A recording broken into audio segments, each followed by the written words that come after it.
నమస్తే తెలంగాణ ప్రజలారా, నేను మీ అలెగ్జాండర్. ఇకపోతే మనం ప్రస్తుతం స్క్రీన్ మీద చూస్తున్న ఒక పోస్టర్, మరి దీంట్లో నిజాలు ఉన్నాయా అబద్ధాలు ఉన్నాయా, మరి నిజం తాలూకు మరి వాస్తవాలు ఏంది తెలుసుకునే ప్రయత్నం చేద్దాం. మరి తెలంగాణ పదవులన్నీ ఆంధ్రులకే అంటే మరి విద్య, వైద్య, రాజకీయ, ఆర్థిక పలు అంశాలలో ఈ తెలంగాణలో ప్రత్యేకంగా హైదరాబాద్ కేంద్రంగా కాంట్రాక్టు తీసుకునే వాళ్ళు, కాంట్రాక్ట్కి బిడ్డింగ్ వేసేవాళ్ళు, ఈ ఐటీ కంపెనీలలో, ఫార్మాసిటీస్లలో, జర్నలిజంలో, వార్తాపత్రికలలో, ఈ హాస్పిటల్ నిర్మాణంలో మరి ప్రతి చోట తెలంగాణ ప్రజలే ఉన్నారా? మరి తెలంగాణకు సంబంధించిన కాంట్రాక్టర్సే ఉన్నారా?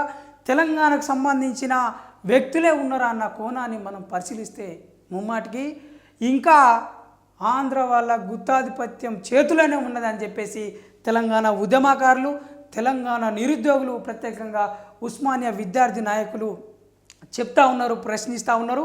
మరి ఈ పోస్టర్ మీద చూసినట్టయితే మరి తెలంగాణలో కాంగ్రెస్ ప్రభుత్వము, రేవంత్ రెడ్డి గారి ప్రభుత్వం కూడా చాలా వరకు ఉద్యోగాలు, అదేవిధంగా ఉన్నత స్థాయి పదవులు కావచ్చు, రాజకీయంగా కొన్ని లాంఛనాలు కావచ్చు, వాళ్ళకిచ్చే కొన్ని కాంట్రాక్ట్లు కావచ్చు, అన్నీ ఆంధ్ర వాళ్ళకి ఇంకా పోతూ ఉన్నాయి అని చెప్పేసి చెప్తా ఉన్నారు.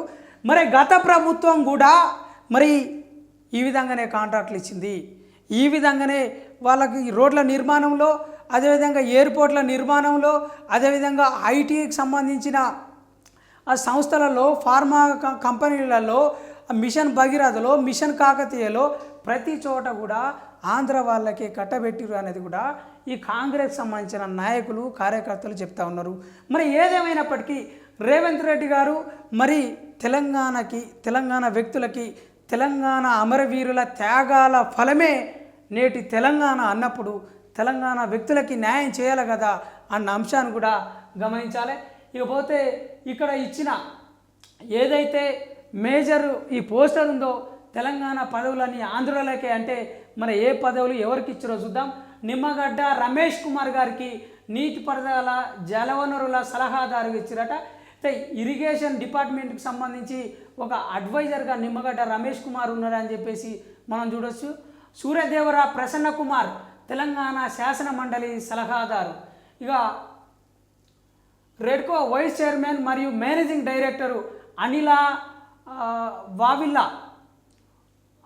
వావిల్లా గారు ఈ రెడ్కో వైస్ చైర్మన్గా ఉన్నారంట. అదేవిధంగా మేనేజింగ్ డైరెక్టర్ కూడా నియమించారట.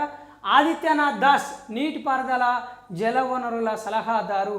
అదేవిధంగా రఘునాథరెడ్డి మున్సిపల్ అడ్మినిస్ట్రేషన్ మరియు అర్బన్ డెవలప్మెంట్ అనే దాంట్లో మరి రఘునాథరెడ్డి గారు ఉన్నారట. సి ఆంజనేయ రెడ్డి ఐపీఎస్ గారు బుద్ధవనం ప్రాజెక్టు మెంటార్గా ఉన్నారట. మరి గతంలో మల్లెపల్లి లక్ష్మయ్య గారి ఆధ్వర్యంలో అది నడుస్తూ ఉండే. మరి ఇకపోతే శ్రీరామ్ కర్రీ డైరెక్టర్ అండ్ తెలంగాణ ప్రభుత్వ మీడియా అండ్ కమ్యూనికేషన్స్లో శ్రీరామ్ కర్రీకి ఇచ్చిరంట.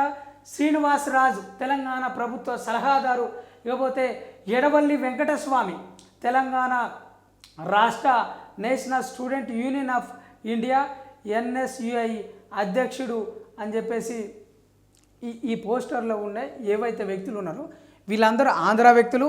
ఈ ఆంధ్ర వ్యక్తులకి ఉన్నతమైన పదవులు, ఉన్నతమైన స్థానాలు ఇచ్చిరు అనేది ప్రస్తుతం చర్చలోని సారాంశము. తెలంగాణను ఆంధ్ర వలసవాదులకి తాకట్టు పెడుతున్న రేవంత్ రెడ్డి అని చెప్పేసి మనం చూస్తూ ఉన్నాం. మరి ఇది ప్రస్తుతం ఒక తెలంగాణ సమాజంలో ఒక దోపిడీగా చూడొచ్చు.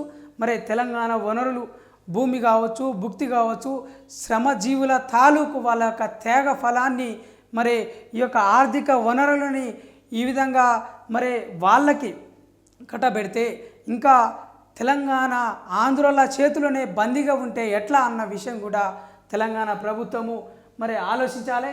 ఇకపోతే ఎడవల్లి వెంకటస్వామి అనే వ్యక్తి, ఈ యొక్క బల్మూర్ వెంకట్ గారు కావాలని పనిగట్టుకొని NSUI ప్రెసిడెంట్గా మళ్ళీ ఒకసారి పోటీ చేసి తాను కొంతమేరకి డబ్బులు ఇస్తే ఆ పోస్ట్ని ఎడవల్లి వెంకటస్వామికి అమ్ముకున్నారు అని చెప్పేసి తెలంగాణలో మేధావి వర్గము కోడైకి వస్తుంది. మరి దీంట్లో నిజమెంత, నిజ నిర్ధారణ చేయవలసిన అవసరం ఉంది, తెలవాల్సిన అవసరం ఉన్నది. సుమారు 5 కోట్లు బల్మూరు వెంకట్ తీసుకొని ఎన్ఎస్యుఐ ఈ అధ్యక్షత పదవి ఈ యొక్క ఆంధ్ర వ్యక్తికి కట్టబెట్టిండు అనేది కూడా బీఆర్ఎస్ నాయకులు కార్యకర్తలు చెప్తా ఉన్నారు. ప్రస్తుతం తెలంగాణ ఇంకా ఆంధ్ర వాళ్ళ చేతుల వాళ్ళ బందీలనే ఉన్నది, వాళ్ళ కాంట్రాక్టర్ల చేతిలో, వాళ్ళ ఇంజనీర్ల చేతులలో, లేకుంటే ఒక సాఫ్ట్వేర్ సంస్థలు కావచ్చు, హాస్పిటల్స్ కావచ్చు, లేదు అని అంటే ఫార్మాసిటీ కావచ్చు, ఇవన్నీ కూడా ఇంకా షాపింగ్ మాల్స్ అయినా ఏవైనా వార్తా సంస్థలైనా ఇంకా ఆంధ్ర పెట్టుబడిదారి వర్గాల చేతులనే ఉన్నాయనేది తేటా తెల్లం అవుతా ఉంది. ఏదేమైనప్పటికీ రేవంత్ రెడ్డి మరి ఎన్ కన్వెన్షన్ హాల్ ఏ విధంగా అయితే కూల్చేసిండో, అదేవిధంగా హైడ్రా పేరుతోటి ఏదైతే హల్చల్ చేసిండో మరి దీన్ని కూడా ప్రక్షాళన చేయాలని చెప్పేసి మా ఎన్ఐన్ మీడియా నుండి కోరుతా ఉన్నాం.